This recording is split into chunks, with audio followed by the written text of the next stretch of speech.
tama sa atin, 10,000, 20,000 Actually, ng nagsimula patay. pa yan sa Luneta eh. Okay. Sa kapalpakan ka agad Okay. eh. Oh, Pero sige. alam mo ba, impact, Oh. na pag pinayagan mo ang Meralcong tataas niyan, Oo. ang LPG, ang gasolina, ang cost ng food, ang impact niyan is not 10,000. Ang impact niyan, 1 Inflationary. million people dead. Aha. Because this is the way I see it. 1 million dead, ha? Butch, how come? Yes. Why do you Look, say 1 million dead? I just ask you this. If you get at random a sample of 100 Filipinos all Yes. over the country, Okay. is it so difficult to assume that this 100 sample mo, what do you have? You have old and young. Yes. You have men and women. Cross-section. You have rich and poor. Yes. Is it so difficult to assume that one out of these 100 will not last 1 year? Yes. Under the present conditions. Under the present condition, 1 year, he will be dead. Why? No job, no money, no food, sick and dead. Within 1 year, one out of these 100. Yes. Now, how many people do we have? Let us say 100 million. Yeah. One out of 100 is 1 million, Yes, yes. right? Okay. And so, when you impose an economic program that is debilitating and government does not do anything but allows the prices to go up, you are actually seeing to it that 1 million people, at least, of the Filipinos will die. Will be statistics. You will not see them, but they will die. No? Genocide. They're like the bodies floating in Bohol. Yeah. So when you sign something into law, like the EPIRA law, no, you have actually signed the death warrant of a big segment of the Filipino people. And this is the way we should look at it. Sagot ng mga korporasyon. Meron naman kaming CSR eh. Ano yung Corporate social Corporate Social Responsibility. Mario Joseph. Ano? It's just a slogan, like tuwid na daan. Paano yun? So, meron kaming CSR. Ha? Paano naman yan? You see what happens. It's ridiculous, right? But the public is hoodwinked from this into debating the little nitty-gritty. Yes. So we are now fighting against Meralco, no? And then the government is parang malinis Hugas kamay. ang kamay. All the government did that was the worst was they seem to have increased it reasonably. Okay. Or the pricing. Isn't that a stupid thing? No? When rather the government at this point, no, must take a very direct role. Active role, yes. Yeah, in curtailing prices because it is killing your population. Unless that is the government's intention to have your population killed so that they will be less. It's called depopulation. And so when you look at that, if that is their intention, you now see the logic why the RH bill has to be passed. Okay. This is another issue. Yes, I know, but you Okay. can see, like I said, I see it as a process, Okay. not Okay. segmented. Okay. Right? So, sa palagay nyo, ikaw, no? I mean, lalo na sa Gabriela, sa palagay nyo, ano ba? Parang pinapabayaan lang ng gobyerno o talagang gusto ng gobyerno na mangyari itong ganito? O dahil may interes ang gobyerno?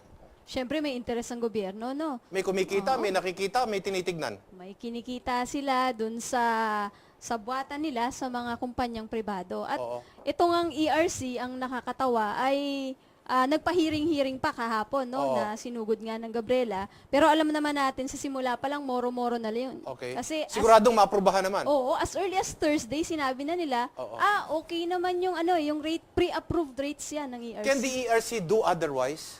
Pwede. Kasi dapat government agency siya, pwede niya dapat napigilan itong increase na ito. Pero No, but I'm going to ask you a second time. Can you expect, let's read my lips, can you expect ERC to do otherwise? Yun nga lang. Hindi pwede. Bakit? Matagal na panahon, ang ERC ay nagsisilbing spokesperson na lamang nitong Meralco. Bakit ganon? Syempre. Sino ang nasa Meralco? Ano ang nasa Meralco? Ano ba? Meron bang tinig sa likod ng kortina na nagsasalita dyan? Well, for one, ano ba? For one, ang may-ari ng Meralco ngayon na sinasabi di yung majority ay si Manny Pangilinan ay most favored na businessman sa government ni Noynoy Aquino. At kasama siya lagi sa mga trips abroad. So dito pa lang, alam na natin na whatever na hilingin itong Meralco, actually hindi na nga hinihiling sinasabi, ay talagang ibibigay at pababayaan. Yung DOE Secretary, si Petilla, ang pronouncement niya pa, makikiusap kami sa Meralco. So, nasa ng gobyerno? Di ba dapat yung gobyerno, yung nagtitiyak nito, nag-i-impose, hindi yung mga private companies, yung nagsasabi sa gobyerno kung anong gusto nila? Ano ba ang meron ng Meralco? Kaya ba nilang sabihin, oh, ikaw, mataas kang opisyal, bibigyan ka namin shares of stock. Kaya tumahimik ka na. Pwede ba kayang nangyayari yung mga ganun? I'm just thinking out loud. Kasi ano ka naman bakit mo naman kailangan panindigan yung bansa mo? Dahil pag ikaw nag-retire ka, wala ka na dyan. Pero ikaw, bibigyan ka namin, makakakuha ka na dividendo. I mean, are these things far-fetched, imaginary thoughts which should never happen, or has it ever happened after all? I remember the privileged speech of Senator Enrile. Oo. Way back. Kaaway niya si Cory at that time. Oo.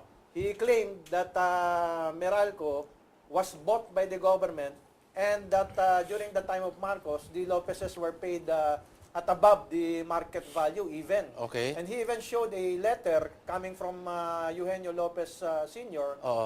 Practically pleading and begging Marcos to buy Meralco from the Lopezes so that they can pay their debts to their creditors. Ngayon, ang ginawa ni Marcos, sabi ni Enrile, this is according to Enrile, binayaran ng gobyerno ang Meralco at nalipat ang title of ownership from the Lopezes to the government of the Republic of the Philippines. Okay. Ngayon, still according to Enrile, I'm not saying this, noong 1986 daw ay ibinalik ni Cory sa Lopezes ang Meralco without a payment of a single centavo to the government allegedly. Okay. Ngayon, nung challenge ng Lopez, sabi nila, hindi, nagbayad naman kami. Sabi ni Enrile, you better show the official receipt. Tapos wala na ipakita. Wala akong nalalaman na ipinakita. Ferdy, naniniwala ka nagkaroon ng siguro pag-aayos mo na sa Malimpaya, inayos mo na nila kasi merong may tune up. Kung sa kotse pa yan, tune up. I make it para maintindihan ng masa, no? May tune up na nangyari kaya? Naniniwala ka may nagkaroon ng tune up sa Malimpaya? Ang problema dito sa Malampaya O duda ka? Duda ako. O sinadya? Kasi ang problema dito, yung sabi sa EPIRA, dapat daw magkaroon demonopolization. Okay. Tatanggalin yung monopoly. Oh. Pero tandaan natin na yung dalawang power plant sa Batangas na gumagamit ng Malampaya natural gas, ay pag may-ari din ng Meralco. Merong cross-ownership.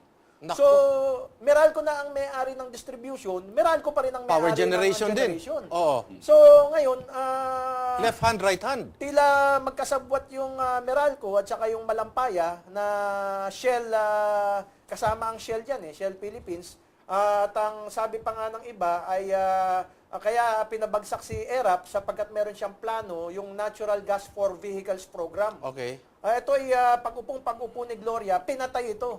At hindi na ginagamit ang natural gas ng Malampaya for our vehicles. At instead, patuloy na bumibili tayo ng gasolina at diesel sa Shell at sa Petron. Okay. Ang problema, itong Malampaya natural gas ay ine-export sa ibang bansa. Ini-export sa ibang bansa? Oo. At Dahil mas mahal daw ang makukuha nila. ang isa pang problema, 10% lamang ang nakukuha ng itatanong ko gobyerno. sa inyo, yung 10% na yan, hindi ba violation na sa ligang batas yan? Una. Pangalawa, when was this contract formulated, finalized, and approved? Panahon immediately pagkabagsak ng ERAP. Sigurado kayo, Malampaya? Oo. Hindi ba panahon ni Cory Aquino din yan?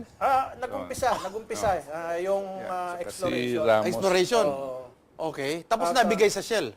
Yan nga. Shell, Nabigay sa si Shell? Ramos ang nagbigay sa Shell. Okay. Pero Tapos, sino nabigyan ng award ng British Crown? Cesar Benaventura. Ang Shell Philippines na sir. By Okay. the way, Oo. yung COO dati ng Shell, Okay. kailan lang to? I think during Cory's time, Gloria's time. Oo. It's now the COO of Meralco. Okay. At least nakita ko sa TV, yung white-haired na, what's his name? Reyes ba yun?